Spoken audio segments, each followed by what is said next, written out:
So the basic idea behind the Louisiana Channel is that what we find is that there's a huge force going on with social media, on YouTube, Twitter, Facebook, of course, and there seems to be a lack of good, really high quality content with art and cultural stuff in general. So what we decided to do is to make a channel about art, about literature, about design, about architecture, and music that will provide to the public a high quality content.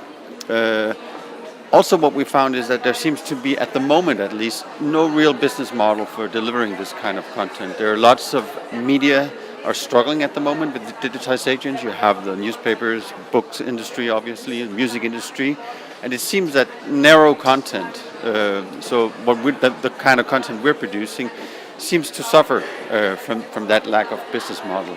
So in a public service tradition, what we decided to do is to provide this kind of content, and also in a tradition of the Louisiana Museum, providing accessibility to art and more narrow content. So we release around 2 videos a week, approximately 100 a year. What we find is that the frequency is important.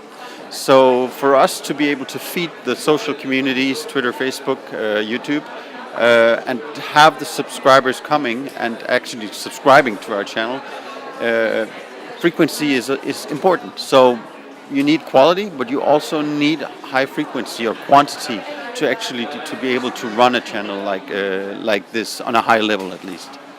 So from the onset, Louisiana Channel was created as an independent channel, meaning that we were not supposed to feed back to the museum, which is, I guess, a bit different. It's thought in a different way than most museums do.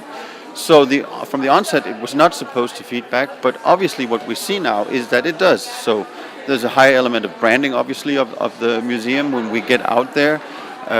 And also what we see now is that the curatorial staff more and more seem to use our content in the exhibition rooms.